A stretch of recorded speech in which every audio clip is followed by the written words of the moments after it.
அனைவருக்கும் அஸ்ஸலாமு அலைக்கும் வணக்கம். இது ஒரு விழிப்புணர்வு பதிவாகும். உங்களால் முடிந்த அளவுக்கு இந்த வீடியோவை ஷேர் பண்ணுங்கள்.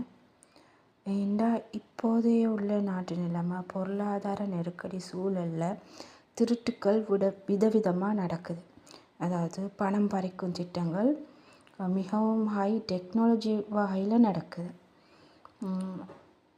அதில் மிக முக்கியமானது இப்போ நிறைய பேர் பாதிக்கப்பட்டிருக்கிறது என்னென்னா, ஃபோன் கால் மூலமாக உங்களுக்கு பணப்பரிசு விழுந்திருக்கு, அதிர்ஷ்ட சீட்டு விழுந்திருக்கு.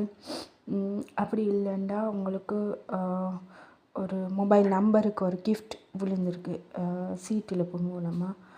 இல்லாட்டி வெளிநாட்டிலேருந்து ஒரு பரிசு பொதி வருது அப்படின்ற மாதிரி அதோட சேரிட்டி மூலமாக உங்களுக்கு பணப்பரிசு வழங்குறாங்க.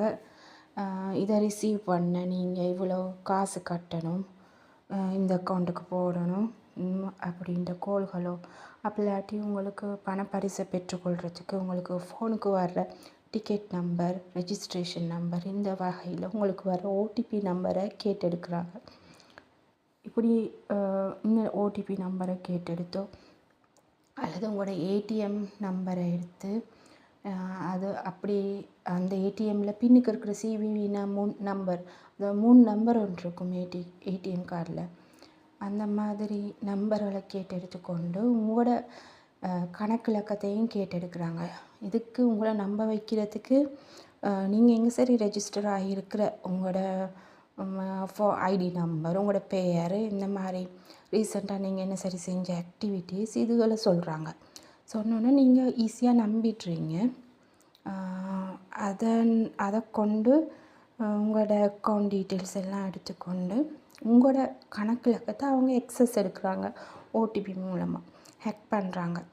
இப்படி செஞ்சு உங்களோட அக்கௌண்ட்டில் உள்ள காசு எல்லாத்தையும் அவங்களோட அக்கௌண்ட்டுக்கு மாற்றுறாங்க. அப்படி இல்லாட்டி அதுகளை விட்ரோவில் எடுக்கிறாங்க. ஸோ நீங்கள் எல்லாருமே கட்டாயம் இப்படி கால்ஸ் மூலமாக உங்களுக்கு காசு வந்திருக்கு, பரிசு வந்திருக்கு, இல்லாட்டி வேலை கிடைக்கிது, தொழில் கிடைக்கிது வெளிநாட்டில், இதுக்கு இவ்வளோ கட்டணும், இல்லாட்டி இங்கே இருந்தாலும் பரவாயில்ல இலங்கைக்குள்ளே இருந்தாலும் உங்களுக்கு வேலை கிடைக்கிது, இந்த மாதிரி கால்ஸ் மூலமாக கதைக்கிற ஆட்கள்கிட்ட மிகவும் கவனமாக இருங்க. யாருண்டே தெரியாத ஒரு ஆள்கிட்ட நீங்கள் உங்களோட டீட்டெயில்ஸ் கொடுக்க வேணாம். ஒரு நிறுவனம்ன்ற பேரை சொல்லலாம், ஹை லீடிங் கம்பெனிஸ், டயலாக் கம்பெனியோ இல்லாட்டி ஒரு பெரிய பேங்க்ட பேரோ, டயலாக்கோ மொபிட்டலோ ஏதோ ஒரு ஃபோன் நம்பர் மூலமாக உங்களுக்கு சீட்டில் விழுந்திருக்குண்டோ உங்களுக்கு உங்களை நம்ப வைக்கிற மாதிரி கதைச்சு உங்களோட டீட்டெயில்ஸ் எடுத்த பிறகு உங்களோட அக்கௌண்ட்டை ஆக்சஸ் பண்ணி உங்களோட அக்கௌண்ட்டில் உள்ள காசில் எடுக்கிறாங்க. அப்படி இல்லைன்னு சொன்னோன்னா உங்களை சில ரெஜிஸ்ட்ரேஷன் ஃபீக்கு இவ்வளோ கட்டுங்க, இந்த அக்கௌண்ட்டுக்கு போய் இவ்வளோ கட்டுங்க அப்படின்ற மாதிரி கழிச்சு பணம் போட வைக்கிறாங்க.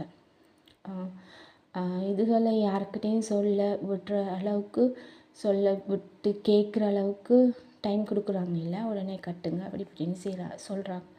ஸோ நீங்கள் இப்படியான கால்ஸ் வந்தால் உடனே அலர்ட் ஆகுங்க, விசாரிக்காமல் செய்யாதீங்க. நிறைய பேர் பணம் இழந்து வந்து கதற சம்பவங்கள் நாங்கள் நிறைய பார்த்துட்டோம். ஸோ அந்த மாதிரி நடக்காமல் நீங்கள் உங்களை காப்பாற்றிக்கொள்ளுங்க, உங்களோட பணத்தை காப்பாற்றிக்கோங்க, நீங்கள் கஷ்டப்பட்டு உழைக்கிற பணத்தை காப்பாற்றிக்கொள்ளுங்க. ஸோ இதை தான் நான் அறிவிக்கணும்னு நினச்சேன். ஏன்டா ரீசெண்டாக இந்த மாதிரி சம்பவங்கள் நிறைய பேர் பாதிக்கப்பட்டிருக்குறாங்க. போலீஸுக்கு போனால் கூட அங்கனைக்குள்ளே கம்ப்ளைண்ட் எடுக்கிறதுக்கு அவங்க அட்வைஸ் பண்ணுறாங்க, இப்படி இங்கே போகணும், கோர்ட்ஸுக்கு போகணும், இப்படி ஆகும், இந்த டீட்டெயில்ஸ் எடுத்துகிட்டு வாங்க அப்படின்னு சொல்ல நிறைய பேர் வீட்டுக்கு தெரியாமல், தாய் தகப்பனுக்கு தெரியாமல், கணவன் மனைவிக்கு தெரியாமல் அப்படி தான் அவங்க காசுகள் போடுறாங்க, அக்கௌண்ட் டீட்டெயில்ஸ் கொடுக்குறாங்க. ஸோ அதால் நிறைய பேர் போலீஸ் கம்ப்ளைண்ட்டுக்கும் போகிறதில்ல. இதால் நிறைய பேர் பாதிக்கப்பட்டிருக்கிறாங்க. கூடுதலாக பெண்கள் பாதிக்கப்படுறாங்க. ஸோ நீங்கள் இந்த மாதிரி இதுகளை தவிர்க்கணும். அதுக்கு தான் இந்த விழிப்புணர்வு பதிவு போடுறேன். இனிமேல் இப்படியான கால்ஸ் வந்தால் உடனே காசு போடாதீங்க, டீட்டெயில்ஸ் கொடுக்காதீங்க, உங்களோட இதை மட்டும் தயவுசெய்து செய்யாதீங்க. அதுக்காக தான் இந்த விழிப்புணர்வு பதிவு போடுறேன்.